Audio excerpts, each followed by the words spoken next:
बिस्मिल्लाहिर्रहमानिर्रहीम अस्सलाम वालेकुम।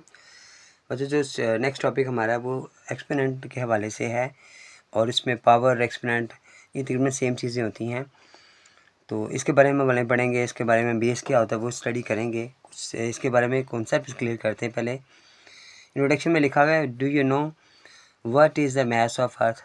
अर्थ का मास कितना है, उसका वज़न कितना है। इतनी बड़ी वैल्यू लिखी हुई है, इतने केजी, जिसको पढ़ना बड़ा मुश्किल है। Can you read it this number. Next लिखा हुआ है मैस ऑफ द मून है, फिर मून का मैस बताया हुआ इतने केजी है। फिर इस ग्रेटर मैस अर्थ है कि मून है। फिर ये जो बातें लिखी हुई हैं इसने कहा भाई इतनी बड़ी वैल्यू, इसको पढ़ना बड़ा मुश्किल है। तो फिर हम क्या करते हैं, these very large numbers are difficult to read, understand and compare. To make these numbers easy to read, understand and compare, we use exponents. हम इनको ईजीली स्टडी करने के लिए हम एक्सपोनेंट का जो ना सहारा लेते हैं। तो एक्सपोनेंट क्या है, जैसे यहाँ पे देखें 50 लिखे हुए, उसने 10 को 5 टाइम्स मल्टीप्लाई किया है तो पावर 5 बना दी है। तो ये जो 5 है ना बेटा, छोटा सा 5 लिखा हुआ है, इसे एक्सपोनेंट कहते हैं। The short notation x5 stand for the product. इनके प्रोडक्ट को हम 5 टाइम्स 10 को मल्टीप्लाई किया जाए तो 5 की पावर हम कहते हैं 5 raise to power 10 raise to power 5 हम पढ़ेंगे उसको, ठीक है। 10 रेज टू पावर 5 हम इसे स्टडी करेंगे। फिर अब कहता है कि जी क्या है ये, कि here 10 raise to power 5 is the exponential form. ये एक्सपोनेंशियल फॉर्म कहलाती है। उस सारी वैल्यूज़ को हम इस तरह इजीली पढ़ सकते हैं। फिर 10 क्या है, 10 हमको बेस कहते हैं और 5 को एक्सपोनेंट कहा जाता है और या इंडेक्स भी कहते हैं। अब आपने याद रखना बेटा कि इंडेक्स क्या है, एक्सपोनेंट क्या है, बेस क्या है। जब तक बेटा स्टडी नहीं करेंगे, याद नहीं करेंगे, क्वेश्चन आपको समझना मुश्किल होगा। यहाँ पर देखें 125 को सिर्फ फैक्टराइज किया हुआ है और इनकी पावर 3 लिखी हुई है।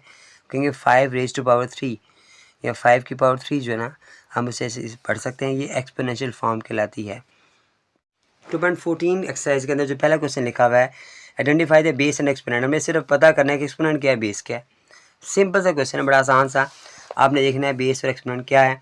तो जो नीचे बड़ी सारी वैल्यू लिखी नज़र आएगी उसे आप बेस कहेंगे। आपने बेस लिखना और 2 लिख देना है। और एक्सपोनेंट हमारे पास क्या है, वो हमारे पास 6 है। जस्ट आपने इनको निशानदेह करके बताना है कि ये क्या है और ये क्या है।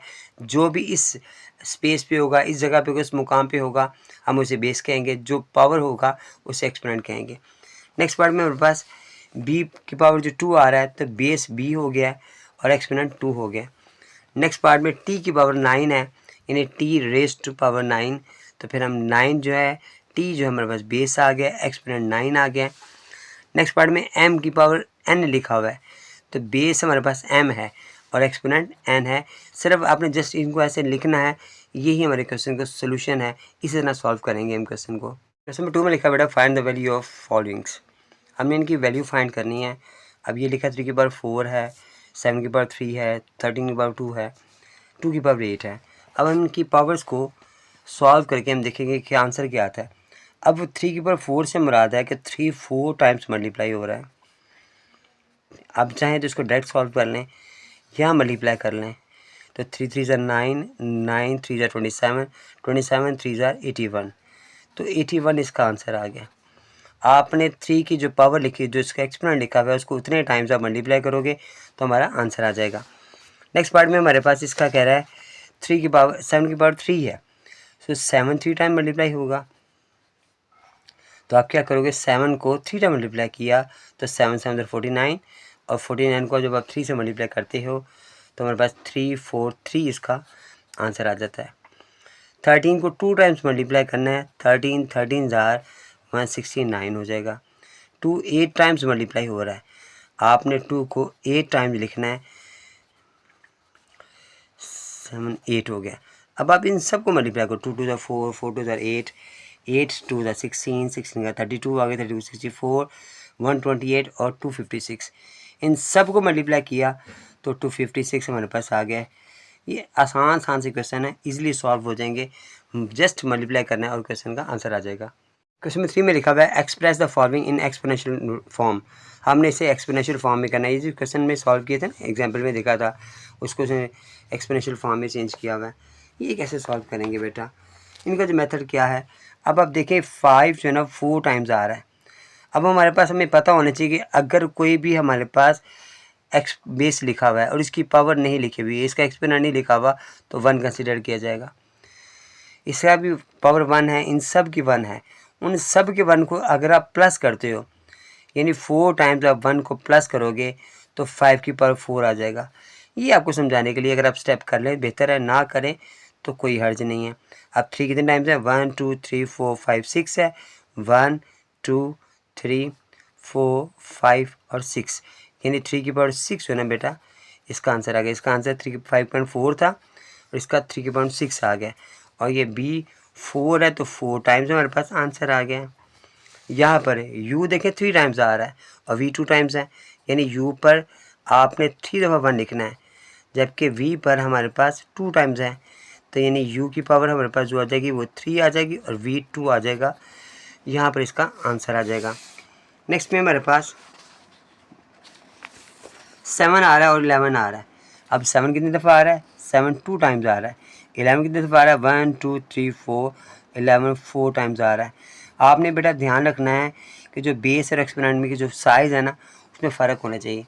अगर आप 5 लिखने के बाद से बच्चे क्या करते हैं, ऐसे लिख देते हैं, तो ये गलत तरीके का है। ठीक है, बाद बच्चे ऐसे लिख के बड़ा के ऐसे बड़ा कर देते हैं, ये 72 पढ़ा जाएगा, ये भी गलत है।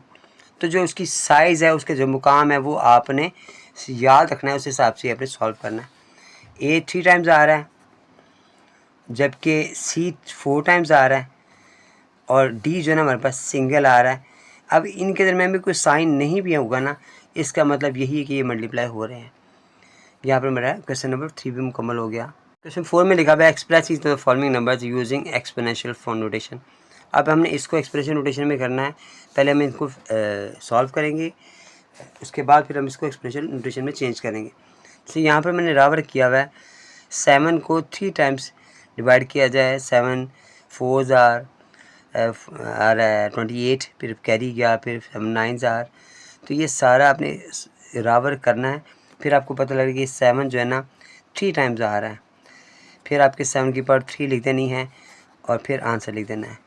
ऐसे 5 1 2 है, उसको 2 से डिवाइड किया 256 आ गया, फिर 2 से डिवाइड किया 128 आ गया, फिर 2 से डिवाइड किया मैंने, मेरे पास आ गया 64, फिर 2 से डिवाइड किया तो 32 आ गया, फिर 2 से डिवाइड किया अपने 16 आ गया, 16 के बाद 8 आ जाए, 2 से किया 8 आ गया, फिर 2 से किया तो हमारे पास आ गया 4 आ गया, फिर 2 से किया 2 आ गया, 2 से किया 1 आ गया। अब ये 1 2 3 4 5 6 7 8 9 टाइम्स आ रहा है। 2 की पावर अगर 9 लगाओगे ना तो जवाब ये आ जाएगा।